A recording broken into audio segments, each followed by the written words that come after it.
O abraço entre Jaime e William salvou emocionalmente o episódio 8 de Outlander. Foi a cena que entregou a maior recompensa para os fãs, depois de anos de espera, mas também foi uma das poucas respostas realmente fortes em um capítulo que ainda deixou muita coisa para os episódios finais. Faltando apenas 2 episódios para o grande final, Outlander entregou uma reconciliação aqui, uma pista ali, um avanço em outro núcleo. E a primeira sensação pode ser de que pouca coisa aconteceu. Mas quando a gente olha com calma, dá para ver que esse episódio moveu pontos importantes para a reta final. O perdão entre Jaime e William pagou uma reconciliação esperada há muito tempo, e por outro lado, colocou William mais perto do campo de batalha.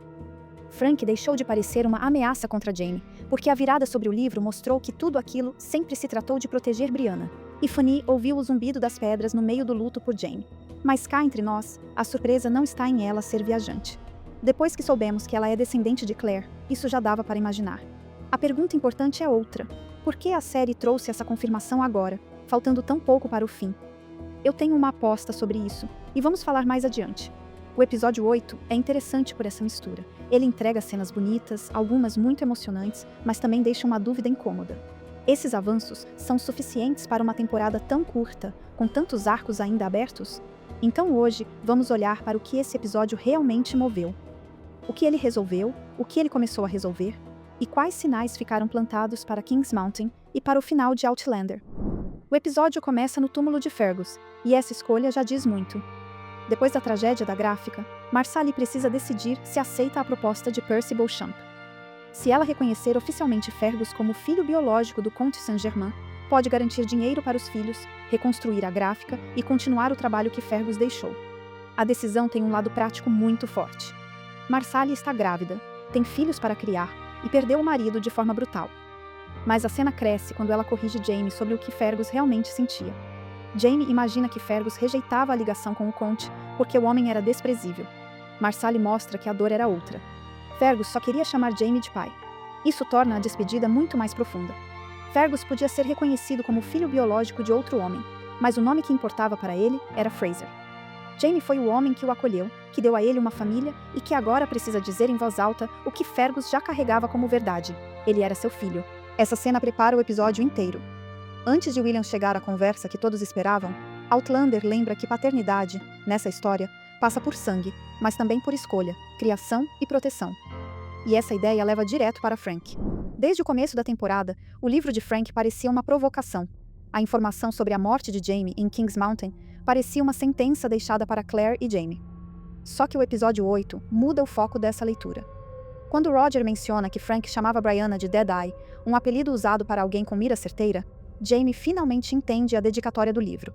A querida Deadeye era Brianna. Ou seja, Frank escreveu aquele livro para a filha.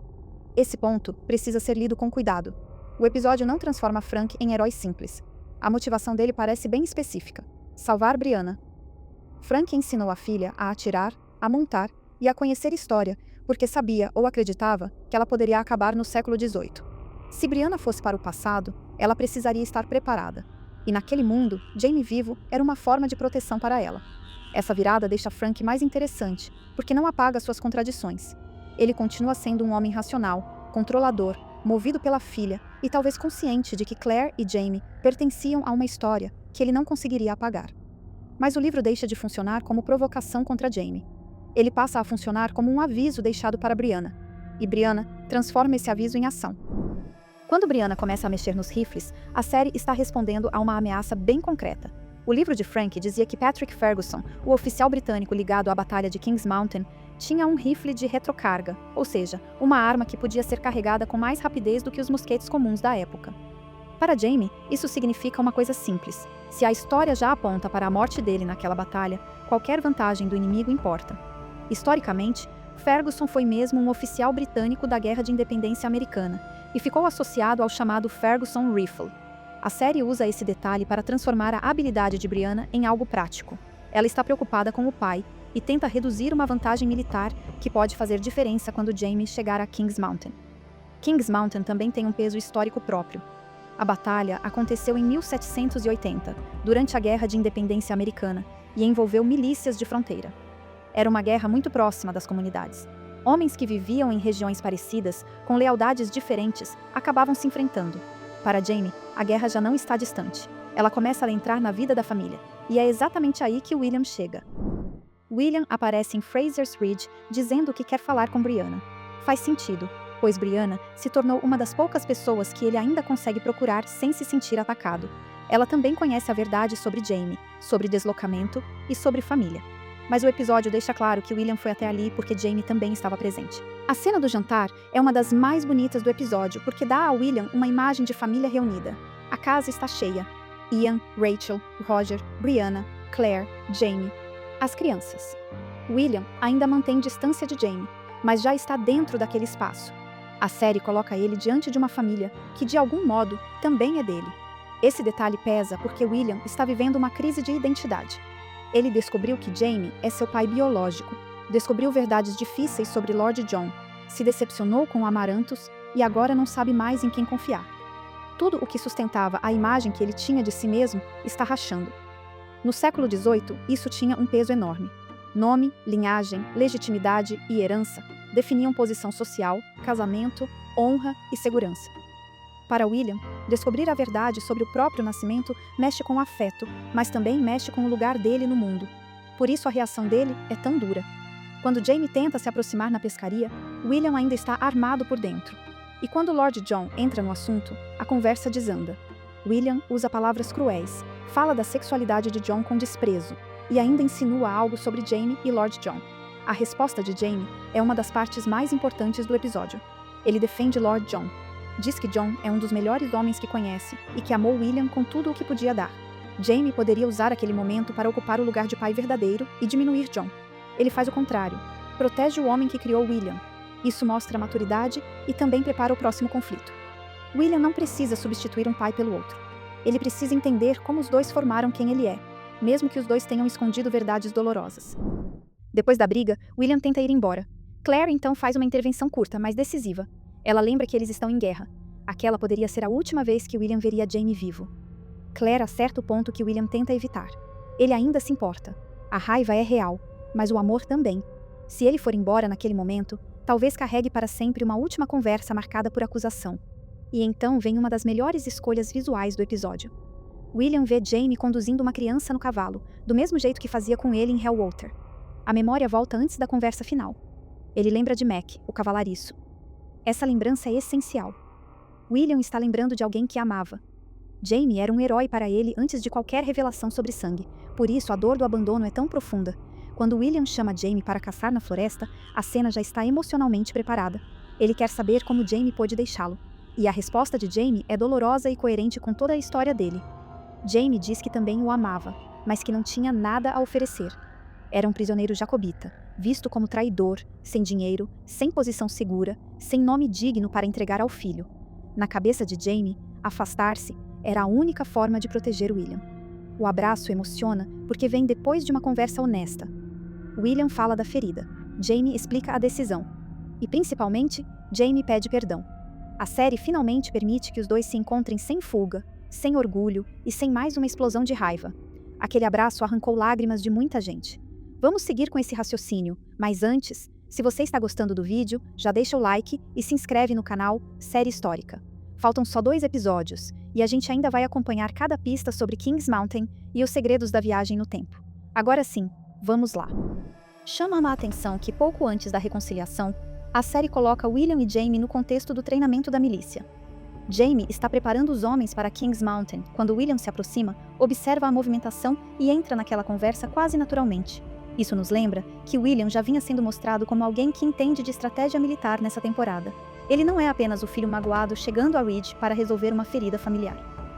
Ele também é um homem com formação de guerra, alguém capaz de olhar para aquela preparação e entender o que está em jogo. Então a cena sugere uma coisa importante. Depois de se aproximar de Jamie como filho, William pode estar sendo aproximado também do conflito que vai definir o destino do pai. Ainda não dá para afirmar que William vai lutar com Jamie em Kings Mountain, mas a série colocou o personagem no lugar certo, no momento certo. Depois de aceitar Jamie como pai, a pergunta passa a ser outra. William também vai se aproximar do lado de Jamie na guerra? Essa pergunta fica ainda mais forte porque Lord John termina em perigo. John recebe uma mensagem de Percy sobre Richardson. Vai ao encontro esperando informação, mas cai numa armadilha. Richardson aparece e o ataca. Esse gancho coloca William diante de outro teste. O pai biológico acaba de se abrir para ele. O pai que o criou agora está em risco. Se William amadureceu de verdade, talvez o próximo passo seja agir sem transformar amor em disputa. Ele pode precisar ajudar John sem se afastar de Jamie. Agora, analisando o episódio como um todo, cabe ainda uma crítica importante. O episódio é bom, e algumas escolhas funcionam muito bem. A reconciliação entre Jamie e William, para mim, é uma das melhores cenas da temporada. Mas a série ainda está lidando com muitos arcos ao mesmo tempo, em uma temporada curta demais para tanto acúmulo. Ela nos deu a reconciliação entre Jamie e William, avançou a leitura sobre Frank, mostrou Brianna agindo de forma prática na preparação para King's Mountain, colocou Lord John em perigo. Só que tudo isso vem em pequenos avanços, quase como se a série estivesse distribuindo pagamentos emocionais em doses homeopáticas. E aí, algumas escolhas de tempo de tela ficam questionáveis. Por exemplo, a série mostrou Buck matando Rob Cameron, algo que ele já havia deixado claro que tinha acontecido. Ao mesmo tempo, não mostrou a chegada de Ian com o filho Mohawk, que seria uma cena emocionalmente muito importante para o arco dele e de Rachel. Esse tipo de escolha pesa mais agora porque estamos na reta final. Cada cena precisa justificar muito bem o espaço que ocupa. E quando Outlander escolhe mostrar uma coisa, inevitavelmente deixa outra de fora. E isso nos leva para a pista mais inquietante do episódio. Fanny. Fanny está vivendo um luto que não passa. Desde o começo da temporada, a série mostra que a morte de Jane continua colada nela. Ela volta ao lugar onde a irmã foi lembrada, sofre com o que as pessoas dizem e procura algum sinal de que Jane ainda possa estar em paz. Antes da cena da pedra, alguns garotos dizem que Jane estaria condenada por causa do assassinato e da própria morte. Isso abala Fanny, e a conversa com Roger também é mais importante do que parece. Roger fica em uma posição delicada. Ele precisa acolher o luto da menina, sem transformar a fé em mais uma fonte de medo. Ele mostra que muitas regras religiosas também passam por interpretação humana, e fala das diferenças entre presbiterianos e católicos, o que abre um contexto interessante sem simplificar demais a história dessas tradições. O ponto aqui é perceber como Roger responde à dor de Fanny. Ele não trata a pergunta dela como bobagem, nem usa a autoridade religiosa para encerrar o assunto com uma sentença dura. Ele tenta abrir espaço para uma ideia mais compassiva. Talvez Jane não caiba tão facilmente no julgamento que aquelas pessoas estão repetindo. Depois disso, Fanny vai ao memorial da irmã pedir um sinal. E aí a pedra aparece. A cena é rápida, então vale explicar o que acontece ali. Fanny pega a pedra verde, sente o calor na mão, a pedra racha e logo depois ela ouve aquele zumbido que Outlander costuma associar à viagem no tempo. Para quem lembra das temporadas anteriores, isso conversa com o que já vimos com as pedras e também com a sensibilidade das crianças da família de Brianna. Jamie, por exemplo, já teve uma reação forte com uma pedra preciosa, e a série usa esse tipo de sinal para mostrar que alguém tem ligação com a travessia. Então, a conclusão é bem direta. Fanny também carrega essa capacidade. Mas para mim, a parte mais importante da cena não é essa confirmação. Depois que soubemos que ela é descendente de Claire, isso já dava para imaginar. O que pesa é o momento. Fanny ouve esse chamado exatamente no memorial de Jane, quando está pedindo um sinal da irmã. A pedra responde, mas responde de um jeito perigoso. E aí a cena deixa de ser apenas uma revelação sobre genética. Ela vira uma pista sobre como o tema da viagem no tempo deve voltar no final de Outlander. Se Fanny tomar alguma atitude nos próximos episódios, a motivação mais lógica vem da dor pela irmã. Ela pode tentar voltar para Jane? Pode tentar encontrar Faith, tentar salvar a própria mãe? A série vai usar Fanny para reabrir a ligação entre Claire, Faith e a viagem no tempo? Nada disso está confirmado. Mas a cena não parece casual. A viagem no tempo voltou a aparecer no exato ponto em que Fanny mais deseja atravessar a perda. É aqui que o episódio cresce. Olhando cena por cena, ele pode parecer pequeno. Mas olhando o conjunto, ele está preparando muita coisa. Marsali tenta manter vivo o legado de Fergus. Frank age pensando em Brianna. Brianna usa o que sabe para dar vantagem a Jamie. William finalmente encara a dor de Hellwater e se aproxima do pai. Fanny recebe um sinal no meio do luto. E Lord John termina o capítulo precisando que alguém chegue a tempo. Algumas feridas começam a fechar. Outras acabam de abrir. Esse é o movimento mais importante antes dos 2 últimos episódios. Outlander deixou a grande batalha para depois e usou este episódio para preparar porque ela vai importar. Se Jamie cair em King's Mountain, o impacto vai além do destino de um homem. Será o ponto onde várias tentativas de interferir na história podem falhar. O aviso de Frank, o preparo de Brianna, o conhecimento de Claire, a possível aproximação de William e tudo o que a família tentou fazer para manter Jamie de pé. E se Fanny atravessar o tempo por causa de Jane, essa mesma pergunta ganha outro caminho. Até onde alguém vai quando acredita que ainda existe uma chance de desfazer uma perda? No fim, o episódio 8 entregou emoção de verdade. A reconciliação entre Jamie e William tem peso, faz sentido e conversa com uma ferida aberta desde Hellwater. A virada sobre Frank também funciona, porque mostra que o livro era menos sobre assombrar Jaime e mais sobre preparar Brianna para sobreviver no passado. E a cena da Fanny, por mais rápida que seja, pode estar apontando para algo grande. Para mim, foi um bom episódio. Em alguns momentos, muito bonito. Mas ele também deixou claro que Outlander guardou decisões grandes demais para os capítulos finais. E é aí que fica a dúvida. Tudo isso vai ser suficiente para uma temporada que ainda tem tantos arcos em aberto? Olha essa novidade. O vestido vermelho de Claire virou estampa. A Sassenai Style é uma camiseta inspirada naquela cena icônica de Outlander, pensada para quem ama a série e quer levar essa história para o dia a dia. Se esse momento também te marcou, confere os detalhes no link da descrição. Então eu quero saber o que vocês acharam. O episódio 8 funcionou? Você acha que a temporada final está conseguindo fechar os arcos com força suficiente? Responde aqui nos comentários.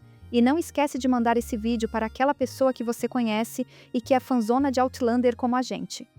Isso ajuda demais o canal Série Histórica. Muito obrigada por assistir. Nos vemos no próximo vídeo sobre essa série histórica.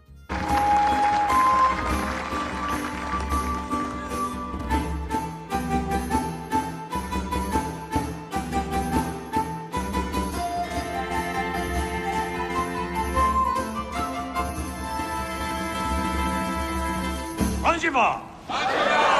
Anjiva!